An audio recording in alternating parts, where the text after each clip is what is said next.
Hello guys, welcome to Puchki kitchen. Puchki কিচেনের recipe আজকে ইঁচড়। তো দেখো, এখানে আমি একটা ইঁচড় নিয়ে নিয়েছি, ছোটো সাইজের একটা ইঁচড়। তো এই ইঁচড়টা কেটে তুমি পরিষ্কার করে আজকে কি রেসিপি বানাবো সেটা তোমাদের কাছে শেয়ার করব। তো প্রথমে আমি ইঁচড় আর পেঁয়াজ নিয়ে পেঁয়াজটাকে কেটে ভালো করে আর বড় বড় সাইজ করে ইঁচড়টাকে কেটে আজকে রান্না করব। দেখো, ইঁচড়গুলো আমার কাটা হয়ে গেল। তো আমি এখানে সামনে হলুদ জল নিয়েছি আর ইঁচড়গুলো আমি সব হলুদ জল দিয়ে রেখে দেবো। দেখো গাইস, এখানে পেঁয়াজটা আমি কুচি করে কেটে নিয়েছি, চিংড়ি মাছ আর রসুন আদা লঙ্কা আর মিক্সার পিষে নেবো। আর এখানে গোটা গরম মশলা নিয়ে নিয়েছি, চিংড়ি মাছ ভেজে আমি রেখে নিয়েছি। যা বাবা, লাইনটাই চলে গেল। তেলটা গরম হয়ে গেছে, এবার গোটা গরম মশলা পেঁয়াজ কুচি দিয়ে দেবো।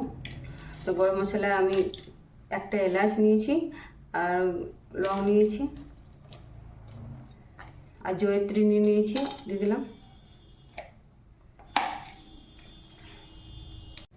আর কেটে রাখা পেঁয়াজ কুচি দিয়ে দেবো।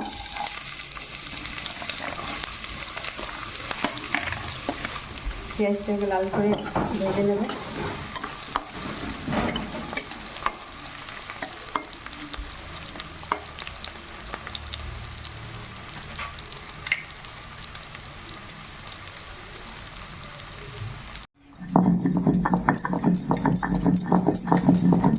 দেখো, জিরা গোলকি আদা রসুন আমি মশলাটা পিষে নিচ্ছি।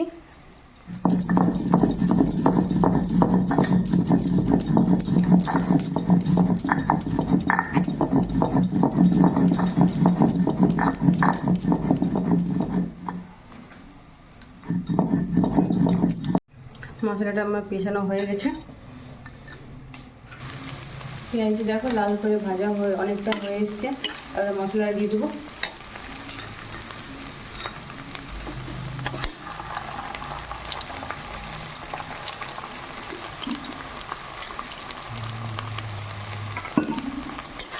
মশলা দিয়ে ভেজে নেব।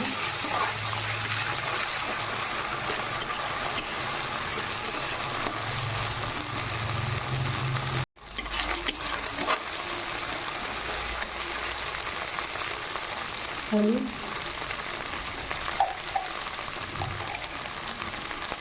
নুন,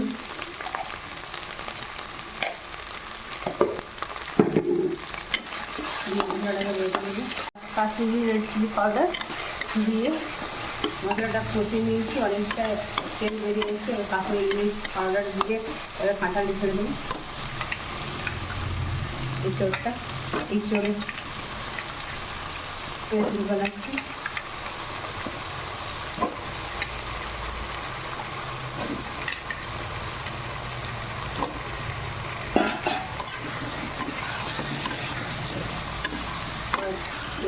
ঢাকা দিয়ে সেদ্ধ হতে দেবো। তো দেখো বন্ধুরা, আমার অনেক এইটা মশলার সঙ্গে মাখা হয়ে গেছে।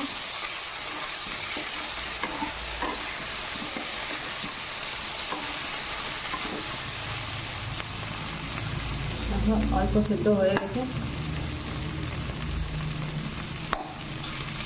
আর একটু সেদ্ধ করে নেব।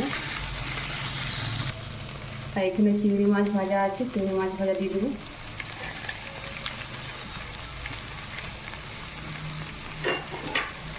সাথে অল্প গরম জল দিয়ে দেবো।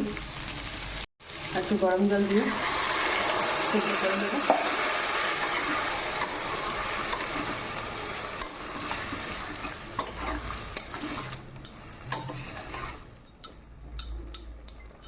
ঢাকা দিয়ে সেদ্ধ করতে দেবো।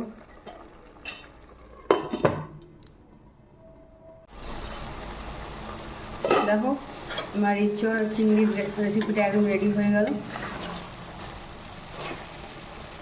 অল্প চিংড়ি মাছ ভাজা ছিল, সেটা দিয়ে আমি ইঁচড় চিংড়ি বানালাম। দেখো, ইঁচড় চিংড়িটা একদম রেডি হয়ে গেল।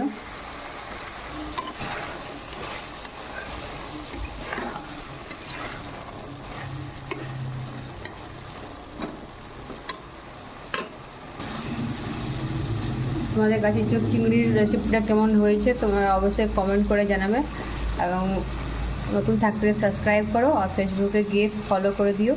ধন্যবাদ।